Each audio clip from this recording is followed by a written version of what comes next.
오늘은 하늘에 속한 보 이런 제목으로 말씀을 나누도록 하겠습니다.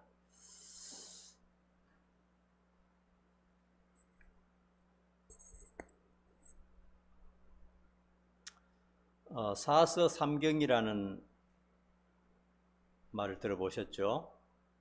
유교의 경전인데 사서는 논어, 맹자, 대학, 중용이고 삼경은 시경, 서경, 역경 그렇게 말을 합니다. 근데 그 삼경 중에 서경이라는 책에 보면 오복이라는 것이 있어요. 오복이라는 말씀 들어보셨죠? 거기에 수, 부, 강령, 유호독, 고종명 이것이 오복인데 수는 장수고 부는 부자고 강령은 육체적 정신적 건강을 말하고 유호덕은 남에게 덕을 끼치는 것이고 고종명은 질병과 사고 없이 죽을 때 편안하게 죽는 것. 정말 우리가 소원하고 바라는 것 다 들어있죠. 네. 우리는 정말 오복을 원합니다. 하나님은 우리에게 복을 주시기를 원하시고 또 이미 많은 복을 우리는 받았습니다. 한번 옆 사람과 이렇게 이야기 나눕시다. 나는 많은 복을 받았습니다. 진짜입니까? 그렇게 생각합니까? 네. 우리가요 진짜 어마어마한 큰 복을 받았다라고 깨닫는 사람이 정말 행복한 사람입니다. 나는 지지리도 복이 없어 하는 사람은 불행한 사람이고, 나는 정말 어마어마한 복을 받아서 이런 생각을 가끔 하는 사람은, 그것을 믿는 사람은 진짜 행복한 사람입니다.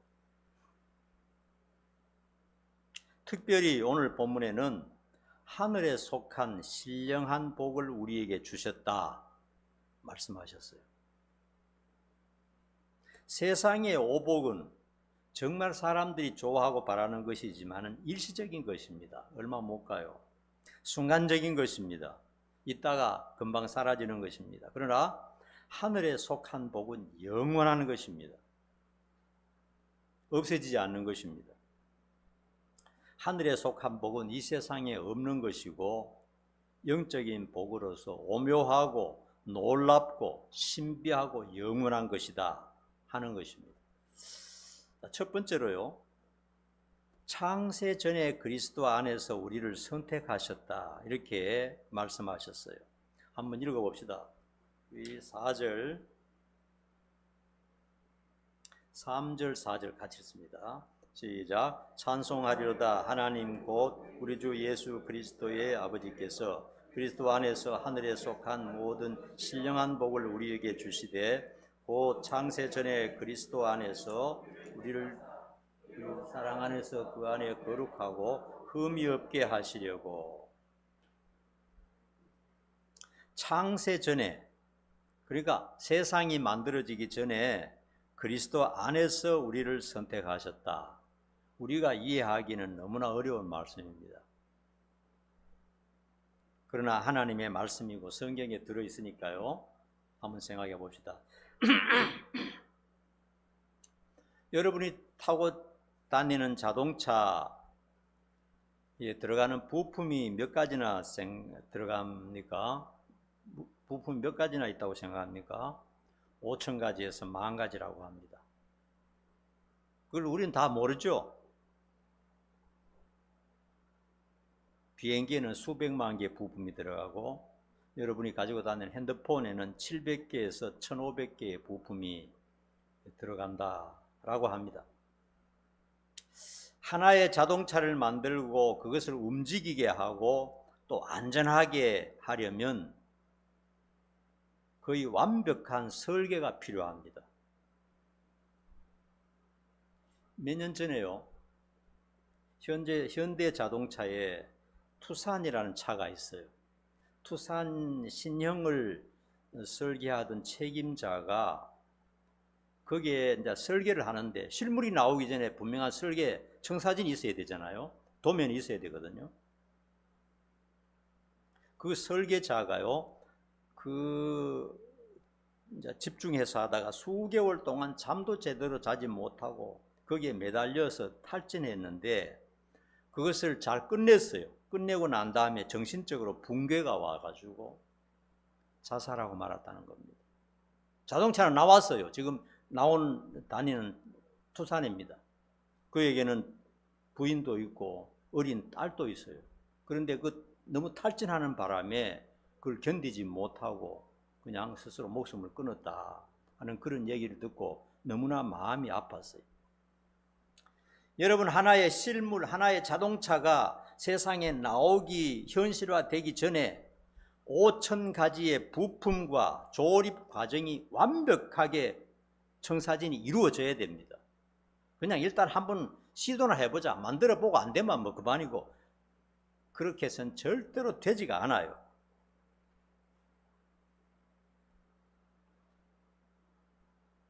과학자들은 이 지구와 태양의 나이가 45억에서 46억 년 정도 되었다 이렇게 말합니다. 그리고 우주의 나이는 138억 년 되었다 이렇게 추론하고 있어요. 나름대로 과학자들이 연구하고 계산해서 추론한 것입니다. 물론 그런 천문학적인 것을 완벽하게 검사할 수도 없고 또 완벽하지도 않습니다만, 하여튼 이런 우주 만물이 생겨나고 형성되기까지는 엄청난 세월이 흘렀다 하는 것은 맞는 말입니다. 그런데 오늘 본문에 보면요, 모든 보이거나 보이지 않는 온 우주 만물은 모두 하나님의 창조물입니다. 하나님이 만드신 것입니다. 천지를 만드시기 전에 하나님께서 우리를 아시고 선택하시고 예정하셨다 이런 말씀이 있어요. 우리의 머리로서는 이해가 안 되는 얘기입니다. 잘 들어보십시오. 구원하시고 천국을 주시고 하나님의 자녀가 되어서 영생을 누리게 하시려고 예정하시고 선택하셨다 하는 것입니다. 이 실물이 없습니다. 우주가 아직 없어요. 별과 달과 태양과 세상을 창조하시기 전에 이미 우리를 마음에 두시고 선택하셨다. 이해가 되질 않습니다. 오늘 우리가 교회 다니고 구원받고 찬양 부르고 하나님을 인정하고 성경을 사랑하는 것이 우연한 일이 결코 아니라는 것입니다. 여러분에게 한번 질문해 봅니다. 잘 듣고 한번 답해 보세요. 하나님께서 우주 만물, 그리고 그 안에 있는 인간, 동식물, 모든 새와 벌레들, 그리고 바다, 산, 돌, 흙 할 것 없이 모든 만물을 균형과 조화롭게 완벽하게 창조하시기 전에 청사진이 있었을까요? 없었을까요? 도면이 있었을까요? 없었을까요? 네? 있었겠죠? 네. 그걸 생각해야 됩니다.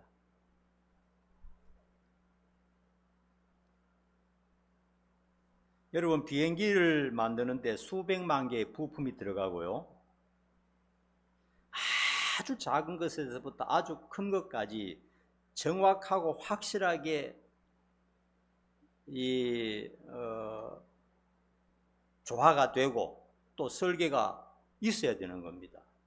단 한 가지라도 실수하면요, 비행기가 날아가다 떨어집니다. 안전하지가 않아요. 그리고 어떤 부품을 쓸 것인가, 어떤 재료를 사용할 것인가, 어떤 쇠를 사용할 것인가 하는 것에 대해서 모든 그 설계도가 완벽해야 됩니다. 그리고 조립 과정이 완벽해야 돼요. 제가 어릴 때요, 20대 때 포스코에서 좀 기계적인 일을 좀 할 때가 있었어요. 근데 그 중요한 부분마다 외국 사람들이 와서 그 한 부분을 슈퍼바이저로 담당하고 있어요. 한 가지 기억나는 것이 있는데 독일 사람들이 와서 슈퍼바이저로 있던 그 어떤 큰 기계를 이제 독일에서 가지고 와서 이제 설치를 하는 겁니다. 일은 한국 사람이 하는데 그 모든 감독과 이제 설계는 독일 사람들이 하는 겁니다. 근데 쇠에다가 큰 이 철에다가 조그만한 나사못을 박는데요, 0.01mm가 틀렸어요. 그대로 지나갈까요? 안 될까요? 전부 뜯어 고치고 새로 해야 됩니다.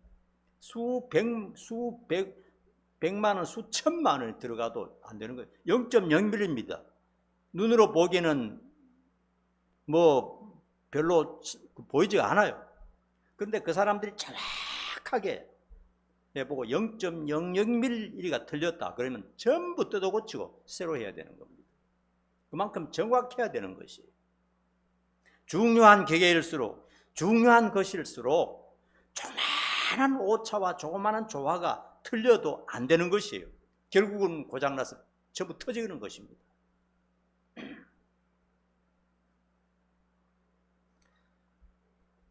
여러분, 우리가 인간이죠. 인간의 부속품이 몇 개나 될까요? 한번 생각해 보세요. 자동차의 부속품이 5,000개고 비행기가 수백만 개인데 인간의 부속품이 전부 다 몇 개나 될까요? 틀려도 괜찮으니까 한번 얘기해 보세요. 세포, 그 다음에 우리 속에 있는 세균들 다 이런 거 다 해서 말이죠. 그 다 창조 시에 필요하거든요. 몇 개나 될까요? 모든 부품 전부 다 합치면 수백조입니다. 수백조. 인간이 이 세상에 실물로 나타나기 전에 성경에 보면 그냥 간단합니다. 흙으로 사람을 만들었다 이렇게 생각하니까 그냥 우물쭈물해서 다 된 것 같은데 그게 아닙니다. 하나님은 그렇게 대충 하실 분이 아니에요. 그것을 실물이 나타나기 전에 하나님의 청사진이 분명히 있었다는 겁니다. 인간 하나 만드는데 수백조의 그 부속품들이 정확하게 조화가 맞아 떨어져야 되는 거예요. 여러분, 우리 몸 하나, 우리 이 정신 하나를 사소하게 보면 안 됩니다. 이거 대단한 겁니다. 생각하면 할수록 놀라운 것이에요. 그러니까 인간 하나 실물이 나오기 전에 하나님의 머릿속에, 하나님의 청사진 속에, 하나님의 도면 속에는 수백조의 그 모든 세포들과 모든 그 부속품들이 정확하게 맞아 떨어져야 되고 하나도 틀리면 안 되는 겁니다. 여러분, 인간뿐입니까? 사자, 개, 호랑이, 모든 동물들, 모든 새들, 수도 헤아릴 수 없는 수많은 이 생물들, 동식물들, 물, 공기, 하늘의 별, 은하수, 흙의 재질들, 이런 모든 것을 다 창조하시기 전에 완벽한 설계도가 청사진이 하나님에게 있었다, 없었다? 있었다는 겁니다.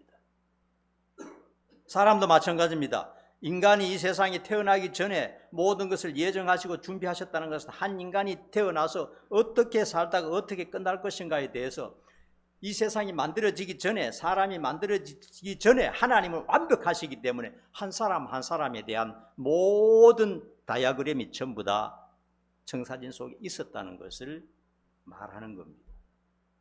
좀 이해가 됩니까? 하나님이 선택하셨다, 하나님이 예정하셨다 하는 말씀 이해가 됩니까?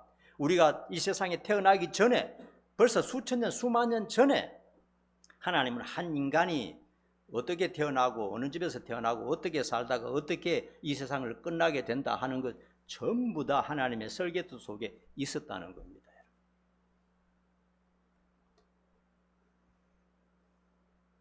생각 없이 그저 한번 해보고 안 되면 그만이고 하는 식으로 일하실 하나님이 아니라는 겁니다. 하나님이 나무를 만들어 놓았습니다. 그런데 세월이 지나고 가을이 되니까 전부 단풍이 들어요. 내 생각은 이게 아닌데 왜 이렇지? 그리고 겨울이 되니까 잎이 다 떨어져요. 참 큰일 났네. 내가 잘못했네. 하나님 그랬을까요? 아닙니다. 전부 그렇게 되도록 가을이 되면 단풍이 되고 열매가 맺고 겨울 되면 잎이 떨어지도록 하나님이 그런 식으로 전부 다 완벽하게 청사진이 있었다는 겁니다. 따라합시다. 하나님은 완벽하신 분이다. 이런 걸 한번 우리가 묵상해 보면요, 하나님은 얼마나 대단하시고 얼마나 구체적이시고 얼마나 확실하시고 얼마나 광대하시고 얼마나 예리하시고 얼마나 세밀하시다는 것을 알 수가 있습니다. 그러니까 전능하신 하나님이죠.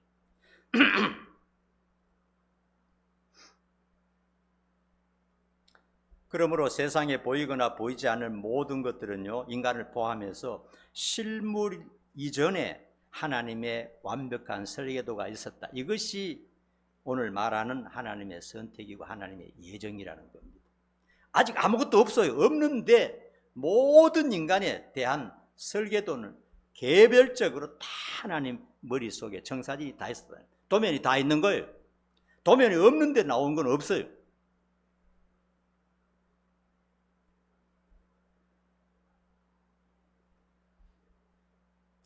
창세전에 선택하셨다, 예정하셨다는 말씀은 존재하기 전에 완벽하게 하나님께서 설계하셨다 하는 것을 말씀하고 있습니다.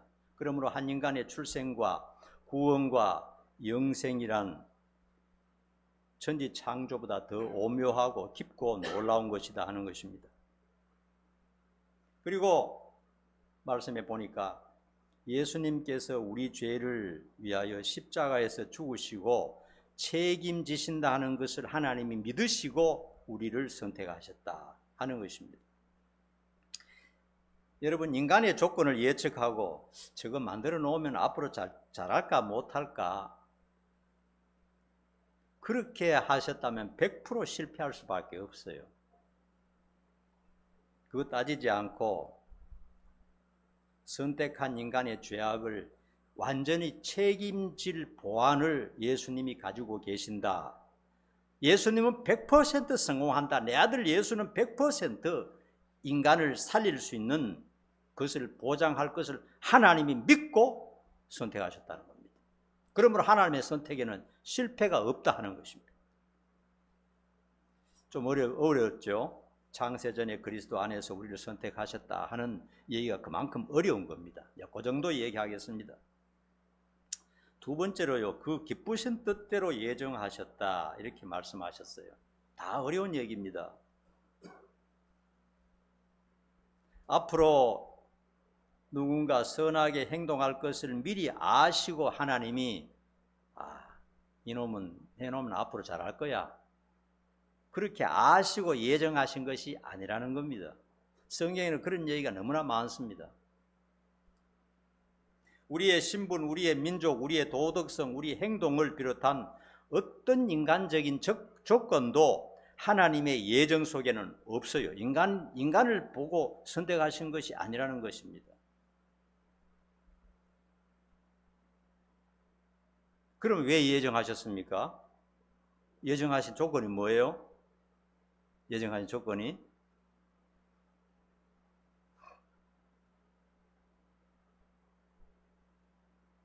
5절 봅시다. 5절 다 같이 읽어봅시다. 시작. 그 기쁘신 뜻대로 우리를 예정하사 예수 그리스도로 말미암아 자기의 아들들이 되게 하셨으니. 우리를 예정하시고 선택하신 조건이 뭐라고요? 하나님 자기가 기뻐서 그렇게 했다는 겁니다. 다른 말로 하면 하나님이 좋아서 그렇게 하신 것입니다.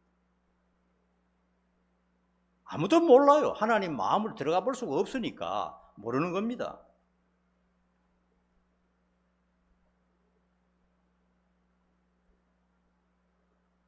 인간의 연약성과 죄를 본다면 구원할 사람은 세상에 아무도 없습니다. 하나님 보시고 저 사람 참 의롭다. 저 사람 참 훌륭해. 저 사람은 깨끗한데 마음이 저렇게 좋은 사람이 있을 수 있을까? 됐어. 저 사람은 합격이야. 이런 식으로 될 사람은 이 세상에 아무도 없다는 것을 신구약 성경에서 분명히 인간에 대해서 정의를 하셨습니다. 인간은 죄인입니다. 하나님의 기준에 적절한 사람은 아무도 없어요. 근데 하나님께서 사람을 선택하실 때 그냥 하나님 자기가 좋아서 그렇게 하셨기 때문에 우리에게 조건이 있는 게 아닙니다. 여러분, 우리도 살다 보면요, 우리도 예수 믿고 오랫동안 신앙생활 했는데 내가 왜 이러고 있지? 할 때가 있어요, 없어요? 내가 목사인데 내가 왜 이러고 있지? 왜 이렇게 게으르지? 왜 이렇게 죄를 짓고 있지? 할 때가 있어요. 그러므로 그렇게 생각하면요, 야, 이러다 이거 큰일 나겠는데 하는 그런 생각이 듭니다. 그러므로 하나님께서 우리 인간의 어떤 조건을 보시고 구원하시고 자기의 자녀 삼으시고 영생을 주시기로 하신 것이 아니라는 것입니다. 성경은 그렇게 분명히 말하고 있습니다. 여러분, 예를 들어서요, 사람도요, 어떤 이성에게 마음이 끌릴 수 있습니다. 이성에게 마음이 끌릴 수 있어요. 여러분, 결혼할 때 좀 끌려서 했죠? 보기도 싫은데 결혼할 사람 없죠? 결혼해놓고 보니까 이건 뭐 형편없는데 그때는 콩깍지가 완전히 뒤집어 씌워가지고 모르는 거예요. 이성에 끌리면요, 좋은 것밖에 안 보여요. 못된 짓 하는데도 귀엽게 보이는 거예요. 엉터리 짓을 하는데도 좋아 보이는 겁니다. 그러니까 결혼하게 된 거죠. 해놓고 보니까 뭐 엉망인데 끌릴 때는 그런 겁니다. 드라마 허준이라는 드라마를 보면요, 허준은 천민입니다. 근데 거기에 나오는 그 여자분이 있는데 누구죠? 예진이라는 사람이 있어요. 예진 아씨가 있습니다. 예진 아씨는, 예진은 신분이 좀 높은 분입니다. 근데 예진은 허준의 인간 됨됨이와 성실함을 보고 처음부터 마음으로 존경하고 사모하게 됩니다. 마음이 뺏겼어요. 하나의 재미있는 스토리를 만들기 위해서 실제적이 아니지만 드라마에서 그렇게 만든 겁니다. 그래서 어떤 침묵의 러브 스토리가 그 안에 있기 때문에 사람이 그 드라마를 보면서 재미가 있는 겁니다. 러브 스토리가 안 들어가면 어떤 드라마도 별 재미가 없어요. 근데 항상 옆에서 지켜보면서 사모하고 존경합니다. 그러나 한 번도, 단 한 번도 좋아합니다, 사랑합니다, 뭐 이런 말 내색하지 않습니다. 허준은 그런 생각을 전혀 알지도 못하고 그냥 나이가 되어서 다른 여인과 결혼도 합니다. 그러나 예진은 뭐 결혼했든 뭐 어떻게 됐든 간에 죽는 날까지 홀로 살면서 그 허준을 마음에 두고 사모하고 존경하면서 옆에서 섬기는 것을 볼 수가 있습니다. 그리고 마지막에 이제 허준이 죽어서 무덤에까지 묻혔습니다. 무덤 옆에 가서 머리가 허연 예진 아씨가 무덤 옆에 가서 당신 때문에 행복했습니다. 당신 옆에 있었다는 것이 너무나 즐거웠습니다. 내 인생 그렇게 당신으로 말미암아 가치가 있었습니다. 이렇게 고백하는 것을 볼 수가 있어요. 여러분, 말도 안 되지만은 인간도 어떤 사람에게 끌릴 때 장점만 보이고 좋은 점만 보이는 겁니다, 여러분. 하나님도 그런 면이 있는 것 같아요. 어떤 사람에게 한번 마음을 주면 하나님의 마음이 변하지 않는다는 거예요. 구약에 보면요, 하나님께서 특별히 다윗을 좋아하셨어요. 2번이나 찾아오셔서 직접 말씀하시면서 어떤 계약을 맺었습니다. 언약했습니다. 뭐라고 말씀하셨느냐? 반드시 너와 함께 할 것이며 네 후손을 통해서 내가 원하는 뜻을 이 세상에 반드시 이루겠다. 하나님이 맹세하셨어요. 다윗이 그렇게 해달라고 한 일이 한 번도 없었습니다. 다윗은 꿈도 안 꿨는데 하나님이 자꾸 찾아오셔서 그렇게 하셨다는 겁니다. 여러분 이해하십니까? 객관적으로 볼 때 하나님 왜 그렇게 하셨습니까? 인간은 몰라요. 하나님이 하나님 당신께서 좋아서 그렇게 하시는데 누가 말립니까? 하나님 마음이 끌리는데 다윗에게. 다윗이 특별하고 거룩하고 훌륭해서가 아닙니다. 그에게도 문제가 많았어요. 흉악한 죄도 저질렀습니다. 하나님 그거 다 아시면서도 그 마음이 떠나지가 않는 겁니다. 다윗에게. 이해하시겠죠? 그 죄를 따진다면 그건 100번 죽어도 마땅합니다. 우리는 상상도 하지 못할 짓을 저지른 적도 있어요. 좋은 점도 있지만 우리도 그렇잖아요. 잘할 때도 있고 악한 점도 있잖아요. 그러나 하나님께서 다윗에게 향한 마음은 변하지가 않아요. 두들겨 패서라도 끝까지 사랑합니다. 그리고 하나님이 원하시는 일을 그대로 이루고 맙니다. 그 다윗을 통해서 이루고 맙니다.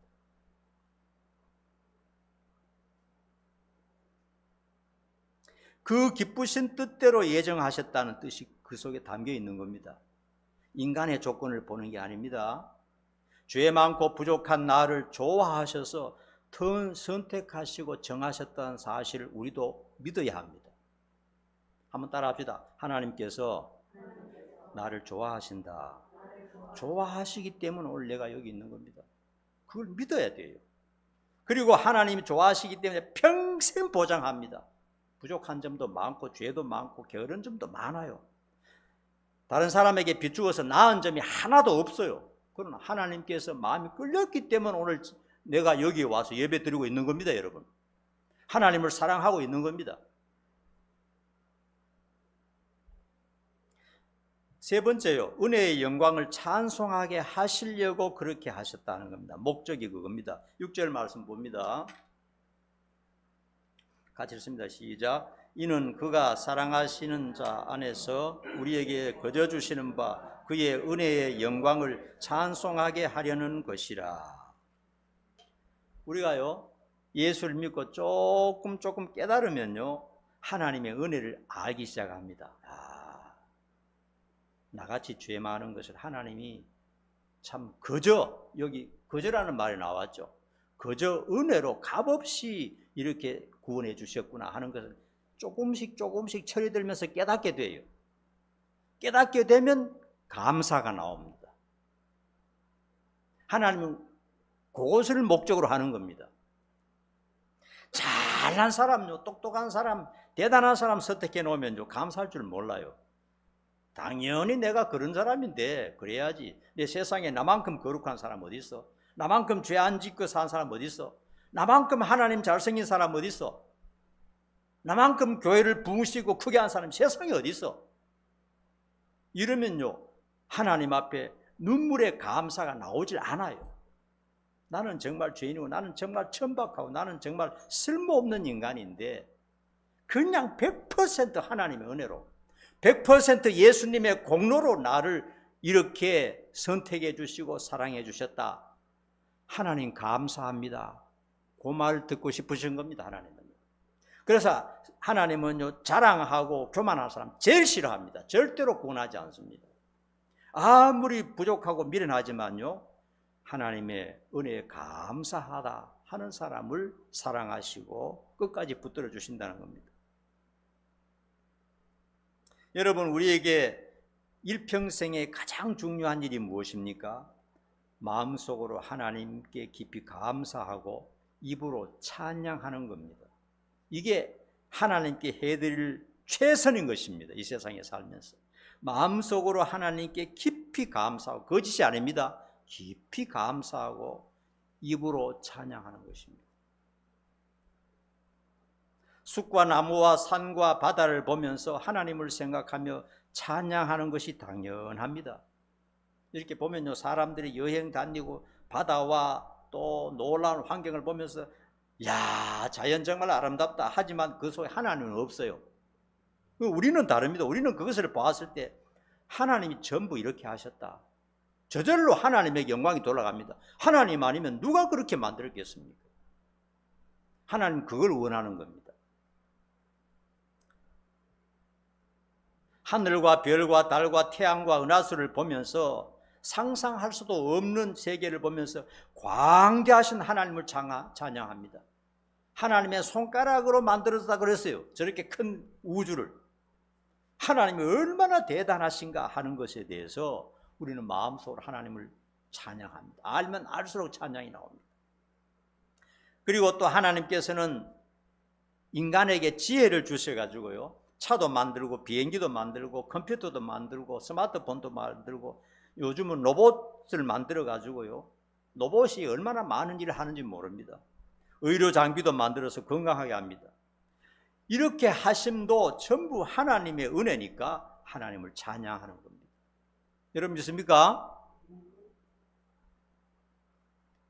모든 것을 보면서 하나님께 찬양하고 감사할 조건을 생각하는 것, 이것이 하나님이 기뻐하시는 일입니다. 나를 태어나게 하시고 지금의 가정을 주시고 구원받게 하시고 교회 다니고 천국을 보장받은 것에 대해서 하나님께 감사하고 찬송하면서 남은 생애를 살아가는 것입니다. 그것이 하나님을 기쁘시게 하고 영화롭게 한다 말씀하고 계십니다. 마지막으로요, 예수의 피로 우리의 죄가 용서받았다. 7절 말씀 읽습니다. 시작. 우리는 그리스도 안에서 그의 은혜의 풍성함을 따라 그의 피로 말미암아 속량 곧 죄사함을 받았느니라. 우리가 무조건적으로 선택받고 예정을 믿고 수천 년에 걸친 하나님의 계획과 섭리 중에 있다 해도 내 속에 죄 문제가 해결되지 않으면 결국은 구원에 이르지 못합니다. 아무리 예정하시고 아무리 선택하셨다 할지라도 죄가 해결돼야 돼요. 고질적인 문제인 죄가 해결되지 않으면 구원이 무산되는 겁니다. 죄값은 뭡니까? 영원한 지옥 불구덩이 속밖에 없어요. 그런데 예수님께서 우리의 죄를 위하여 대신 죄값으로 사형을 당하셨습니다.